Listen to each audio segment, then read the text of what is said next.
Poco al pasar, eh, todos nuestros queridos asistentes estuvieron hablando de experiencias, ¿no? Experiencias mentales, funciones mentales. Sí. ¿Qué tal si nos cuentas un poco de manera general? Nos Sí. das una panorámica, ¿no?, de nuestras funciones mentales. Sí, porque cuando nosotros pensamos en cómo nos movilizamos, lo que está involucrado es una parte de nuestro cerebro, que es la corteza motora, nuestros músculos, articulaciones y huesos, ¿cierto? Y cuando pensamos en nuestra psique, en nuestra mente, tenemos que pensar que el órgano, el sustrato desde el cual surgen las funciones mentales es nuestro cerebro. Y no podemos olvidarnos de eso, porque lo que pensamos, sentimos, cómo nos relacionamos, está basado en un funcionamiento cerebral, que es muy complejo, es difícil de entender. Y cuando nosotros pensamos en lo que nos pasa, tenemos que pensar, mucha gente dice estrés. ¿Qué es lo que es el estrés? El estrés no es lo que te pasa o lo que sientes. El estrés es estar vivo. Ustedes en este momento están enfrentando estresores. Yo también. Y el estrés es esa compleja interacción que existe entre lo que nos pasa como en una rueda dentada, situaciones de vida, cada una de estas, ¿cierto? Y nosotros, y nuestras capacidades y vulnerabilidades, de cuán bien se engranen y se compatibilicen, va a depender el grado de roce o fricción que se produzca entre lo que nos ocurre y quiénes somos nosotros, ¿verdad? Y estresor es lo que nos ocurre. Estas son nuestras capacidades, nuestras destrezas para enfrentar lo cotidiano y aquello que no es tan cotidiano, que es lo que nos ha ocurrido, que no es un estresor habitual, es un estresor que en su calidad y magnitud es un trauma. Nadie en este mundo, a menos que esté muerto, sea psicópata, ha dejado de sentir, de vivenciar un trauma, porque los estresores que hemos vivido este par de años superan a lo habitual y generalmente superan nuestras capacidades de enfrentamiento. Estas capacidades de enfrentamiento se llaman de distintas maneras dependiendo de la corriente psicológica a la que tú te adscribas. Algunos les pueden llamar mecanismos de defensa y no son conscientes, otros le pueden llamar mecanismos de coping o enfrentamiento que son conscientes. Y por eso que es importante entender que no somos el resultado de lo que nos ocurre, sino que de una compleja interacción entre lo que nos ocurre y quiénes somos nosotros y cómo somos antes de que nos llegue el estresor y el trauma. Cómo somos de un punto de vista neurobiológico, qué trae nuestro hardware, qué trae nuestro equipo de fábrica que nos puede predisponer a tener una serie de destrezas, capacidades y también vulnerabilidades. Todos tenemos vulnerabilidades y estas vulnerabilidades son muy profundas y nos producen mucho dolor psíquico o le producimos dolor a otras personas o dejamos de funcionar, tenemos una enfermedad, tal cual la tendrían ustedes en una articulación. Si les duele un poquitito y pueden caminar, tienen un problema en la articulación. Si les duele mucho y no pueden caminar, tienen una enfermedad en la articulación. Entonces, algunos enfrentamos estos estresores desde nuestras capacidades y destrezas habituales y desde la enfermedad. Por lo tanto, a todos nos afecta en forma diferencial. Va a depender de la etapa de la vida en la que estemos. Cómo entendemos lo que nos ocurre, qué significado le atribuimos a lo que nos ocurre, con quién estamos, cuál es nuestra red de apoyo, cuál es nuestra cultura, cuál es el significado que nosotros desde nuestra cultura le atribuimos a lo que nos ocurre. Así como algunos les atribuyen y rescatan un sentido positivo, tratan de rescatar aquello que uno puede decir, lo daba por descontado antes. Estoy en mi casa, tengo comida, al menos tengo algunos miembros de mi familia. Otras personas parten desde lo negativo, lo pesimista, lo casi depresivo, ¿ya? Dependiendo de si están en este lado o en el otro de la línea, que es una línea no arbitraria. Entonces, es muy importante que consideremos que si bien lo que ocurrió es un trauma, y muchos de nosotros tenemos síntomas de estrés postraumático, y podemos hablar de eso, mucho depende de quiénes somos en el momento en que nos llega el trauma. Claro, yo creo que cuando nosotros dos hablamos de trauma no nos asusta la palabra, ¿no? Porque es una palabra que usamos habitualmente para explicarnos, ¿no? Pero a la gente a veces lo asusta, ¿no? Como trauma, o sea, yo soy víctima de un trauma y sí, ¿no? O sea, tal vez podemos conversar un poco más cómo vamos a entender el concepto de trauma, pero yo pensaba, las personas que no podíamos dormir y seguimos sin poder dormir bien, que empezamos a tener que tomar pastillas para dormir, los antidepresivos que se hicieron absolutamente remedio habitual y a veces agotado en la farmacia, los que tuvieron que empezar a tomar pastillas para la concentración, ¿no es cierto?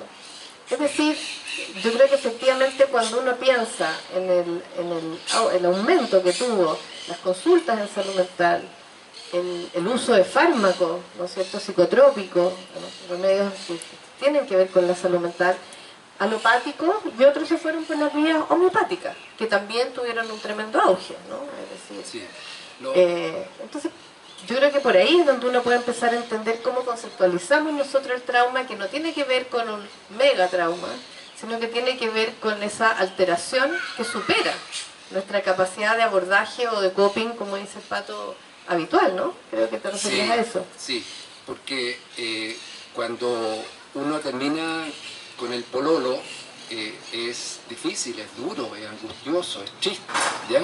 Pero es un estresor habitual, es algo que pasa en la vida. La pandemia, bueno, no ha ocurrido en muchas generaciones. Esta sensación de angustia ante lo desconocido, la incertidumbre, la sensación de no tener control, perder la confianza no solo en uno mismo, porque no sé qué voy a hacer, sino que en las autoridades. Así como los niños cuando se caen miran a los papás para ver si lloran o no, ¿cierto? Nosotros cuando estamos mal miramos a nuestras autoridades. Nuestras autoridades supuestamente son las personas no autoritarias, pero autorizadas, a quienes nosotros les entregamos la autorización para pensar y decidir aquello que es mejor para nosotros. Y nosotros vimos a jefes de Estado, a ministros de salud en todas partes del mundo, vimos a gente enfermar, vimos a gente morir en todas partes del mundo. Yo hablaba con colegas especialistas en infectología y no les digo cuál es el lenguaje profano que usaban, pero me decían: no sé qué voy a hacer cuando pase esto. Ya no sé qué voy a hacer conmigo, tengo miedo. Con la Vicky pasamos la epidemia de SIDA en Estados Unidos. Y yo llegaba a la casa y me duchaba por una hora, no la miraba. Con esto, acuérdense qué es lo que ocurría en un principio cuando decían que si tú sales, ¿cierto?, tienes que sacarte toda la ropa o pensar de que hay una lluvia de caca y que tienes que sacarte toda la ropa, ¿cierto? Y cuidado con respirar muy cerca. A nosotros lo que es doloroso y angustioso se nos tiende a olvidar, ¿ya? Lo ponemos en un cajoncito, pero nos vuelve, así como las memorias lindas que nos vuelven del estadio, nos vuelven como flashbacks, nos vuelven como memorias o estímulos respecto a lo que hemos vivido, y eso va a continuar por mucho tiempo. Esta es una situación no solamente altamente traumática, sino que no es un trauma que ocurrió, sigue, continúa, hoy día mismo.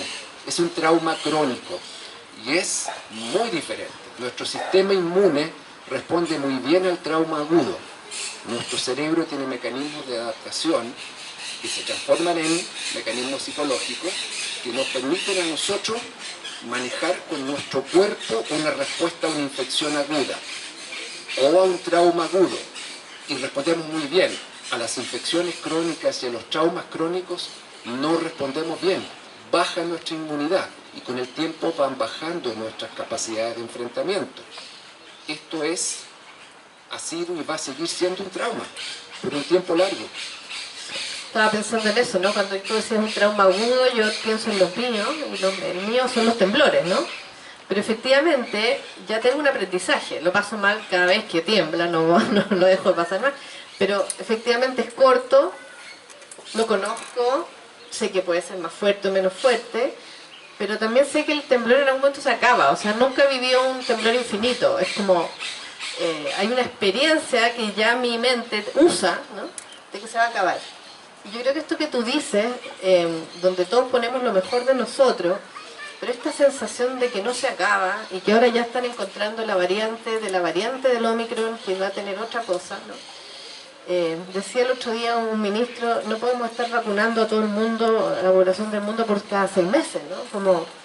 Y ahí yo tengo la impresión de que a uno se le empieza a hacer duro el cotidiano vivir, ¿no? Porque hay que aprender a vivir con algo, con un grado de incertidumbre al que no estábamos acostumbrados. Porque los seres humanos tratamos de tener certidumbre, sabemos conocemos nuestras cuentas, sabemos lo que hay que pagar a fin de mes, sabemos lo que nos ingresa en plata, conocemos más o menos el tráfico de la ciudad, también conocemos más o menos el clima, es decir, más o menos usamos las regularidades como oportunidades de bienestar, finalmente, ¿no? Estar tranquilo porque más o menos sé que los días viernes yo trato de tomar manquehue, me voy a demorar como 1 hora, entonces o busco una alternativa o pongo buena música y me pongo a llamar a mis amigos en el auto, ahora que eso sí está prohibido, pero lo hago igual porque puedo estar media hora para... Pero ya sé, de esto lo que ocurre, yo creo que lo más terrible es el enfrentamiento a la incertidumbre, ¿no? Desde chiquititos, como tú dices, nosotros buscamos certezas que nos produzcan sensación de placer. Y en el poema de Camus es bien interesante porque presenta como las dos caras, ¿ya? Primero la certeza. Piensen en la guaguita que está al frente de ustedes y ustedes se esconden por un segundo y después vuelven a aparecer. La risa, la sensación de placer de poder prever de que vas a volver. En algún momento desapareces, pero la sensación de placer viene de que pueden predecir que vuelves a su universo, ¿cierto? Desde chiquititos nos acostumbramos a tener una sensación de certeza, que es una de las tareas que tenemos en el desarrollo. Según un famoso psicólogo, Erik Erikson, él subdividió las etapas del desarrollo en tareas que tenemos en aquellas etapas y qué es lo que ocurre si no las podemos cumplir. Y la más básica es la confianza básica, la que desarrollamos durante el primer año, si tenemos a alguien, sin que nosotros podamos inteligir, sino que percibir, alguien que nos lee y que se da cuenta si tenemos calor o frío, hambre o caca, ¿cierto?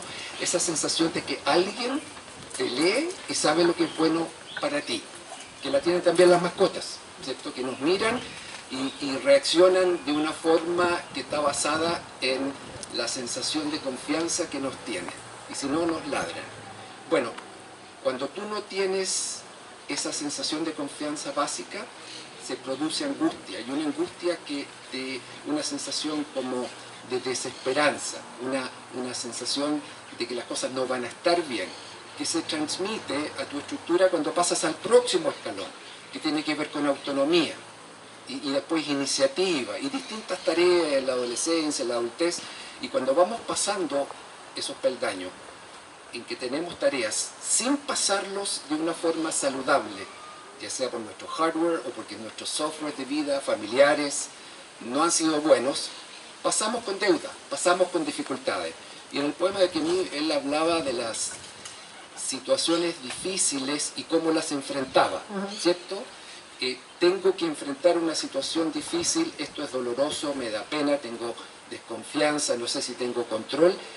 ¿Qué mecanismo pongo yo a disposición del enfrentamiento? ¿Cuáles son mis coping strategies? ¿Cuáles son mis capacidades de enfrentamiento? Mis recursos. Mis recursos, con los que nosotros podemos, con los que yo puedo enfrentar ahora. Por ejemplo, ahora, yo estoy conversando con ustedes y no estoy muy seguro de lo que voy a decir o cómo voy a responder una pregunta. pero tengo una confianza básica y un desarrollo de autonomía que me permite decir, tengo una cajita de herramientas. En algún lugar las tengo. No me las compré, las he ido desarrollando en el tiempo. Y esta cajita de herramientas, y por lo visto, lo que yo escuché aquí, ustedes también las tienen. Y les podemos poner distintos nombres, porque yo escuché aquí una serie de mecanismos muy saludables de enfrentamiento, y ustedes saben las respuestas. Creo que no hay nada nuevo que vayamos a decir nosotros acá.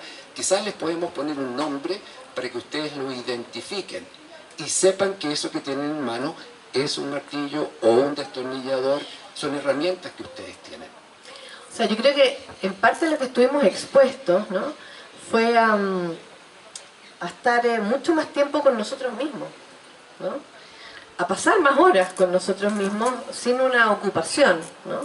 Y en ese estar con nosotros, yo tengo la impresión de que los que pudimos hacerlo un poco más o menos bien, fuimos descubriendo tal vez experiencias emocionales a las que no le dedicaban mucho tiempo, ¿no? Es decir, la vida del trabajo y el rush de la ciudad y cómo estaba concebido el mundo, que a todo esto parecía inamovible, ¿eh? O sea, todos pensábamos que teníamos que trabajar 10 horas al día, todos pensábamos que teníamos que tener todo el día ocupado y en actividades, todos pensábamos, ¿no es cierto?, que la vida afectiva teníamos que dejarla como por atrás en la nuca, digamos, ¿no? Y de repente, la vida afectiva era lo primero que teníamos al frente porque estábamos sensibles, miedosos, llorosos, anhelantes, extrañando a nuestros familiares. Yo, a mi hija que es médico, decidió no vernos por un montón de meses y se me cortaba el corazón en pedacitos, ¿no? Como, entonces yo tengo la sensación de que hay algo que no sé muy bien para dónde va a ir, a lo mejor tú tienes alguna hipótesis para compartir, pero que tiene que ver como que fueron cambiándonos las prioridades de las cosas, ¿no? Es como que aquello que era lo que estaba atrás, ¿no?, en el patio de atrás que uno nunca revisa, pasó a ser súper importante. Cómo estoy de estado de ánimo, cómo me siento. Yo escuchaba desde acá hablar a Isaquino y sus estrategias de sus coping, ¿no? Bueno, ¿qué hago con, ¿no?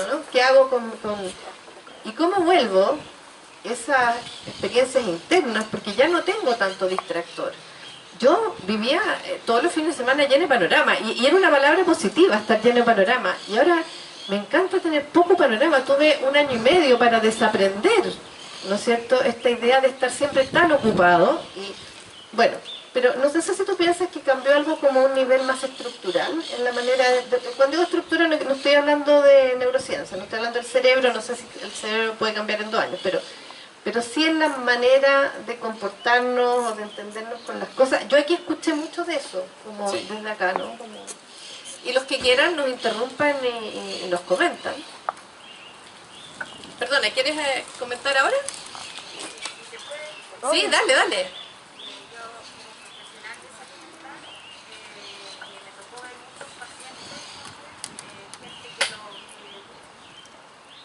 Maravilloso estar en pandemia y gente que vivió historias de gente que no escuché a nadie comentarlas, como que se murieron 4 familiares y todo, y espero que a nadie que le haya tocado tener que lidiar con una historia de como esa. Sí me gustaría destacar 2 cosas. Una, que yo creo que la pandemia, más allá de todo el desafío como del incertidumbre y todo, sí es un hermoso momento para desafiar lo que nosotros hemos aprendido, sobre todo en Occidente, creo yo, de la sociedad del rendimiento, ¿verdad? De rendir.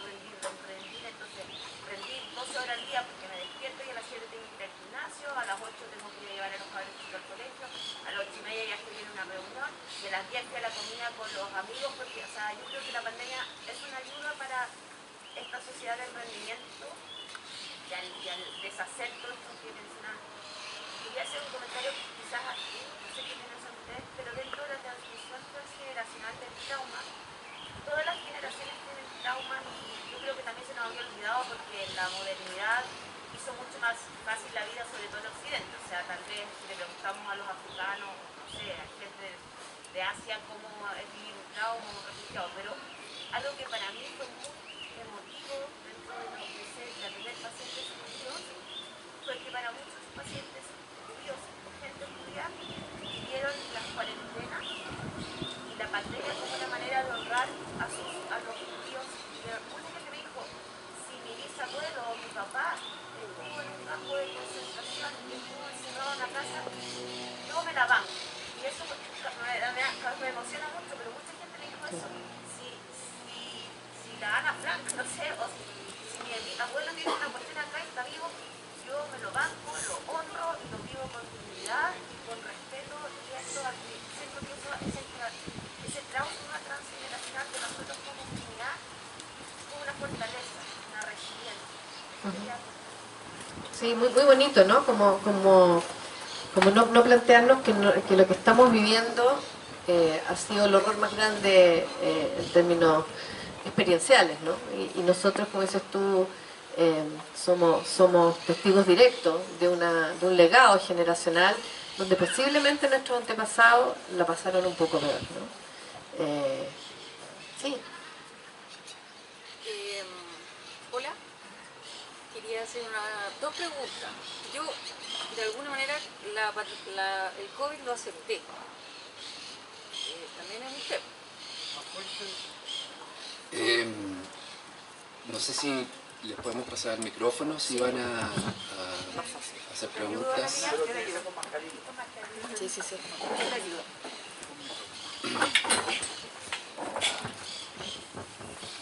Por aquí cerca. ¿Puedes repetir lo que dijiste porque no escuchamos nada? Sí, discúlpame. Mi nombre es Paula. De alguna manera, durante este periodo de tiempo, el COVID lo acepté porque también hay una etapa, no sé si les pasó, que uno está como en un denial, como en una cosa de que esto no puede ser. Tuve COVID, yo, mi familia, mis hijas, mi marido, todo. Y hay dos cosas que yo quisiera preguntarle a los especialistas. Una, ¿qué fenómeno psíquico, psiquiátrico existe en los grupos antivacunas? ¿Ya? Porque todos tomamos algún tipo de remedio, todos tenemos algún tipo de enfermedad, todos nos hemos vacunado sin ni siquiera tener conciencia de eso. Y lo otro, que es otro punto importante, que yo creo que a todos nos ha pasado, es el cansancio de esto. La mascarilla, el poder salir, el pase de movilidad, el no pase de movilidad, las restricciones, los aforos. Como dice Analía, esto es como un interminable de variantes. Entonces son básicamente esas dos cosas como mirando hacia futuro, digamos. El tema de el impacto que tienen los no vacunados y cómo manejarse uno mismo teniendo esa resiliencia de todas estas cosas, estos cambios de vida a través de las mascarillas y de todo el día a día, digamos. Gracias. En relación a lo que tú dijiste, ¿tú eres la doctora Wolf, por casualidad, o no? Claudia, Hola, Claudia. Sí, existe un inconsciente colectivo, como decía Jung, ¿cierto? Y existe dentro de los judíos un reservorio de experiencias, y esas experiencias o vivencias, aunque no las hayamos tenido nosotros, las tenemos almacenadas en nuestros padres y abuelos. Por lo tanto, la forma en que nosotros, como grupo étnico, como pueblo judío, enfrentamos los estresores y los traumas es muy particular.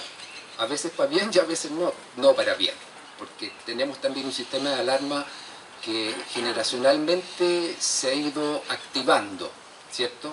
El sistema de alarma tiene una base neurobiológica y cuando ocurren situaciones adversas el sistema de alarma se sensibiliza.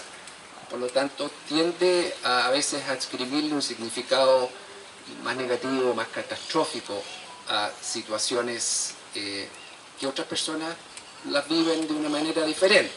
Pero sí, lo que tú dijiste respecto a cómo nosotros como pueblo judío lo hemos enfrentado es diferente a cómo lo han enfrentado otros pueblos. Y si no, miren Israel, que es lo que ha hecho, ¿ya? Que es bien especial. Respecto a lo que tú dijiste de los antivacunas, ¿no? Yo tengo una opinión muy personal, o sea, no puede dejar de ser profesional, pero muy personal. Creo que la mayoría de las personas que están en contra de las vacunas o todos tenemos una dificultad articular, muscular y psíquica, todas la tenemos, no hay nadie que sea sano articularmente en forma absoluta o sano psíquicamente en forma absoluta. Yo creo que algunos somos más enfermos, ¿sí? Y creo que la gente que pertenece al movimiento antivacuna o tienen una enfermedad psíquica más importante que el resto, o tienen una ideología, que si uno cree en que hay trastornos de personalidad paranoides o fanáticos, caben dentro de ese grupo. Personas generalmente, no sé si se dice en French, desintegradas, no están integradas, no sienten que pertenecen, sienten que han sido maltratados, que los han dejado de lado, que sus padres y las autoridades han sido malas o negligentes con ellos. Entonces elaboran una serie de ideas respecto a quiénes son los buenos y los malos, ¿de acuerdo? Y una especie de sensación de pseudo-libertad, ya que están tan prisioneros de su propia psique, abogan por una libertad que no tiene mucho sentido, ¿ya? Así que mi percepción respecto en general a la gente que participa en los grupos antivacunas, y tengo muchos pacientes que me lo manifiestan de una forma tan clara, por supuesto que me dan ganas de decir, pero no, son pacientes, tienen enfermedades, y hay jóvenes que yo entiendo que, pucha, no han logrado nada, tienen 30 y tantos años, no han logrado nada, pero se visten con la polera de los antivacunas, su única identidad, ¿cierto? Entonces, lamentablemente, es un grupo que no va a cambiar, a menos que hiciéramos un spray de medicamentos, ¿cierto?, en ciertas regiones, pero eso no va a ocurrir. Ese fenómeno psíquico, Sí. es importante saberlo. Sí. Hola, yo soy la hija. ¿Qué más? Es la doctora. No, yo quería hacer dos comentarios. Primero, respecto a lo que comentaba mi mami, preguntándose un poco si es que aprendimos algo. Mi sensación, creo que igual soy de un grupo de Meldan, somos de un grupo etario un poco distinto. A mí me pasó un poco que siento que mi vida no cambió. Yo seguí yendo al hospital todos los días por los 2 años, entonces en verdad no viví ni la cuarentena ni nada de eso, solamente viví las calles muy vacías en los peores momentos. Pero sí mis compañeros que tienen otro tipo de profesiones venían ya abogando por un estilo de vida distinto. Venían abogando por salir más temprano, trabajar menos horas, trabajar por proyectos y no por horarios, la importancia del deporte, de otras cosas. Y siento que en el fondo la pandemia dio como una obligación a todos a plantearse de nuevo, rearmarse sus horarios, y creo que hay otras cosas ahí que sí se valoraron, que va a ser difícil sacar. En el fondo, si alguien volvió a su casa y volvió a estar más con sus hijos, y eso le dio mucho más valor que estar todo el día en la oficina, va a ser difícil devolverlos a la oficina. Entonces, esa es mi sensación un poco, que algo que ya se venía como planteando quizás quedó más transgeneracional ahora. Pues yo tengo amigos que, o sea, obviamente hay gente que quiere volver a la oficina por lo social y porque hay reuniones que se dan más, pero hay otros que es como, me encanta poder ir al cerro en la mañana y después ponerme a trabajar y soy igual de eficiente y hemos sacado los mismos proyectos entonces yo creo que va a ser un poco complejo tratar de volver a la estructura de 8 a 6 y el tráfico y querer todas esas cosas. Y respecto a los antivacunas, solo porque viví un pequeñito trauma, yo vengo llegando de Canadá, estuve trabajando en Canadá 2 meses en una rotación. Y el día de Año Nuevo me tocó estar en el metro yendo y se subieron 20 antivacunas, sin mascarilla, al metro, pic de Omicron en Canadá, repartiendo sus diarios de la antipandemia y no vacunemos a los niños. Yo soy pediatra además, o sea, para mí no vacunar es como un pecado. Y mi sensación, porque en el fondo fui conversando todo esto de las antivacunas, yo muy orgullosa de Chile, así contándoles los niveles de vacunación que tenemos y todo, y allá en Canadá, muy complicado por el tema de los antivacunas. No pueden ir más allá porque el grupo de antivacunas es muy grande. Y mis sensaciones, que se pasó un poco para la raya el tema de la libertad personal. Y también de ahí abogan mucho. Esas son mis sensaciones. Me tocaron muchos padres con sus hijos hospitalizados que no se querían vacunar o que no los iban a vacunar nunca. Y como no hay una obligación, porque ya todo es en el fondo libertad personal, allá los tienen que llevar a vacunar, entonces es mucho más fácil no hacerlo. Y desde ahí es que nace mucha como poder de decir, no, yo no quiero hacer esto, y da harto susto. Así que también un poco esa era mi sensación, eso como que no puedo olvidar las caras de la gente en el metro feliz, asustando a todas las otras 100 personas que estamos arriba del metro, porque estaban sin sus mascarillas, entregando los panfletos, confiados de lo suyo. Y mi sensación es esa, que eso en el fondo va más allá, es como yo decía, como los lados B del país como súper desarrollado, que ya como la independencia y todo, lleva a eso, lleva a buscar poder en cosas como poder decir que no a la autoridad. Y eso es lo que yo vi harto, ¿no? En mi experiencia. Te vi, Panchito. Dame un segundito y te pasamos el micrófono. Otra cerca. Bueno, solamente decir que ayer me tocó participar de una actividad de psicología y psiquiatría y se hablaba, ¿no? Como que hoy día se vuelve una pregunta, ¿qué vamos a entender por países desarrollados? ¿No? Porque son los países normalmente llamados desarrollados los que han tenido más conflictos, porque hay un cierto... se aboga por la libertad de una manera tan extremista, ¿no? Que la libertad puede ser cualquier cosa, ¿no? Y también se ha pensado que los países sudamericanos, que nos guste o no, y esto va mucho más allá de las posturas políticas personales, ¿no? Pero que hemos estado sometidos todos a dictaduras, ¿no? Es decir, Brasil, Argentina, Chile, como que los países latinoamericanos tienen una cultura de obediencia, o tendrá que ver con que fuimos colonizados, ¿no? Pero hay una cierta cultura de obediencia que está más instalada, que en este caso ha sido un aporte, un tremendo aporte. Es decir, acá hay posiblemente ese grupo que te tocó ver allá tendría una lectura de una cierta marginalidad. Porque no es que aquí no seamos desobedientes, Chile despertó y hay desobediencia civil, pero quiero decir una desobediencia civil que tiene que ver con necesidades, que un sector de la población que nosotros conocemos menos, pero que es mayoritario. Bueno, encontraron que era su vía, estaremos de acuerdo, ¿no? Pero de generar desobediencia civil hacia una política pública, de cuidarnos a todos y entre todos, por suerte por ahora es más minoritario, ¿no? Y creo que, bueno, eso nos va a proteger por un rato, al menos, ¿no? Como... ¿Tú querías contestar la otra pregunta antes de pasarle a Pancho? Porque Pablo hizo... La otra pregunta es ¿qué es lo que va a pasar? ¿Qué es lo que viene? ¿Cómo aguantar? ¿Cómo aguantar todo este proceso? De variantes. Sí. La capacidad de adaptación, ¿no? Es Bueno, decir, sí, ahí perdón, sí. Sí. ¿Puedo Por supuesto. verte una realidad que no la estamos planteando aquí? Lamentablemente todos los que estamos sentados aquí no somos de Vespucio para abajo, o si algunos son todavía de Tobalaba. Hay dos mundos en Chile y nadie habla de Américo Vespucio para abajo. Me tocó la desgracia de tener que ir a hacer un trámite al registro civil en el centro. No venía en taxi, me vi obligado a tomar un bus.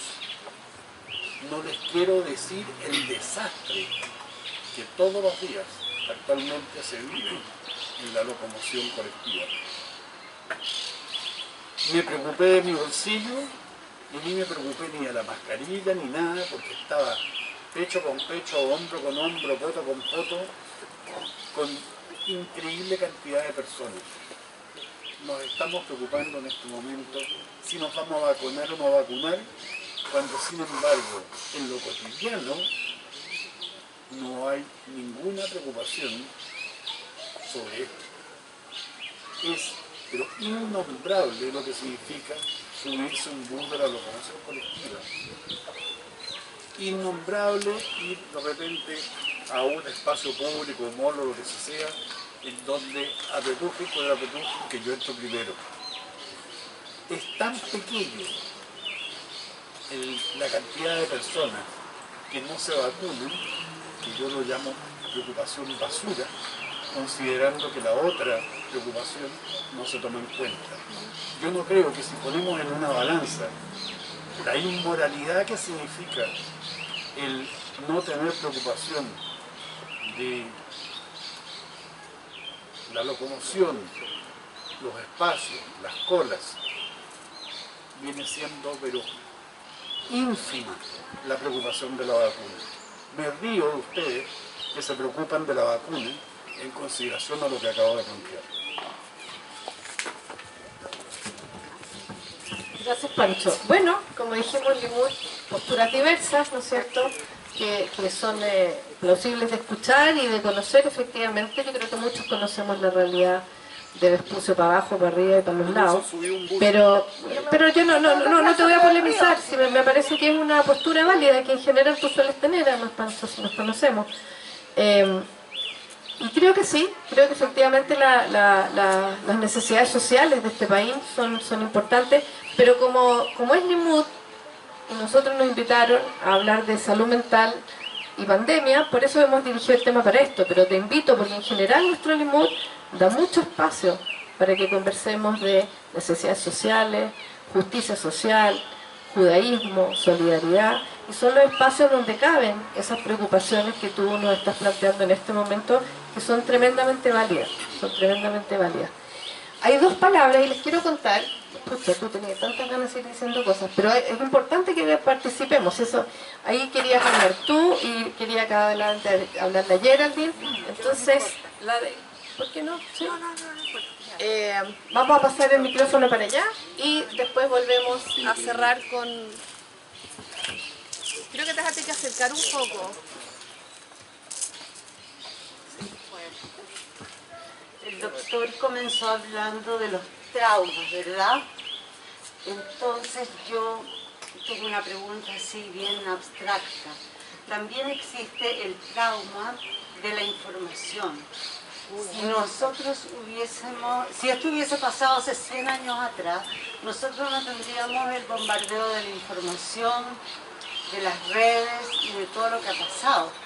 Entonces, ¿cómo atribuye él este aspecto de las informaciones a la actualidad, digamos? ¿Cuál sería la...? No sé si me captaste. Ok, sí, no, muy importante pregunta. Antes de responder eso, yo estoy de acuerdo que estamos aquí para hablar de salud mental y ese es nuestro rol. Creo que es muy importante la autolectura, ¿cierto? Leerse cada uno de nosotros para saber qué nos pasa en relación a lo que está ocurriendo. Porque hay veces que nosotros teñimos lo que está ocurriendo según nuestra forma de pensar y nuestra experiencia de vida, ¿ya? Es así que nosotros enfrentamos estresores de forma muy diferencial. Y, por ejemplo, una de las formas, por eso yo me alegro que te rías, porque el sentido del humor es muy bueno como mecanismo de enfrentamiento, ¿ya? Independiente de que estemos de acuerdo o no con lo que se dice. Y de hecho yo quiero hacer una receta, si bien yo hago recetas por fármaco, quiero decir de que dentro de las recetas que yo haría para lo que enfrentamos y lo que viene, es que tenemos que observar rutinas, mantener nuestros horarios, independiente de que estemos haciendo algo o no, porque tenemos un reloj biológico. Y aquellos niños que sin clases se despertaban a las 11 de la mañana, se fueron desregulando en su reloj biológico, emocionalmente y en sus conductas. Que tenemos que hacer ejercicio físico, ojalá aeróbico, incluso en tu pieza, caminar, si es posible saltar, es extraordinariamente importante porque producimos neuropéptidos en nuestro cerebro, endorfinas, encefalinas que nos ayudan a combatir la angustia, que nos ayudan a combatir los problemas de concentración. No ante la primera angustia o problema de concentración vamos a prescribir un fármaco. Prescribir ejercicio físico es muy importante. Lo otro que tú decías, tenemos una cantidad de información que nos es, en tiempos normales, imposible de procesar. O sea, toda la información que recibimos en los medios de comunicación va mucho más allá de lo que podemos procesar.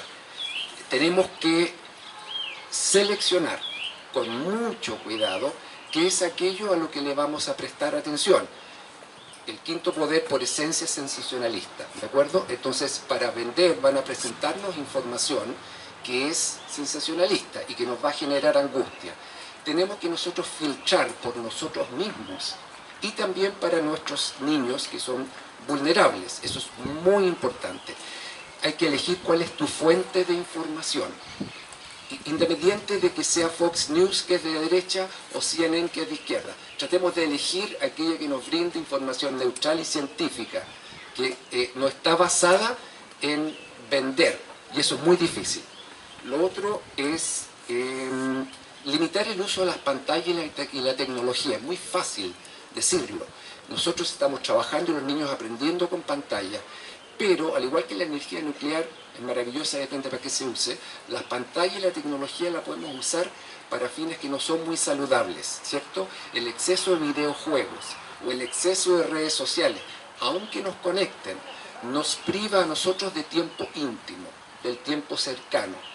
De la maravilla, tuvimos el privilegio de tener a nuestra hija y su novio con nosotros durante muchos meses y tomar desayuno juntos, almorzar juntos, cenar juntos.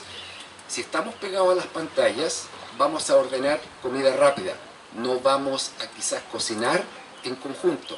Otra experiencia que nos ayuda a la intimidad a nivel familiar. Lectura, meditación. La meditación no es lo que ustedes piensan de un gurú con un traje rojo, no. La meditación tiene una base científica que ha comprobado a través de las décadas que es muy saludable en general y particularmente para tiempos estresantes. Y no es lo que ustedes piensan de que no piensen en nada, no. Tienen que dejar que fluyan sus pensamientos, tienen que dejar ser inundados por la angustia, por el temor, por la enfermedad, por la muerte, por los problemas económicos, y luego de eso volver a enfocarse en algo que les permita a ustedes salir un poquitito de esta realidad. Dentro de mi receta también una de las cosas más importantes es, como yo les decía, la autolectura. Si yo no me leo lo que me está pasando, si yo no leo mi angustia, mis temores, mi incertidumbre, voy a ser fake father, o fake doctor, o fake cualquier cosa, porque voy a estar hablando de algo que no soy. Si yo no puedo procesar mi temor, mi angustia, mi inseguridad, mi sensación de falta de control, no voy a poder filtrarlo y participar a las personas que están cerca mío de aquello que les puedo brindar. Es muy difícil que un niño que ve a un papá que está fumando, que está corriendo de un lado para el otro, que grita en el teléfono, que cierra la puerta, ¿cierto?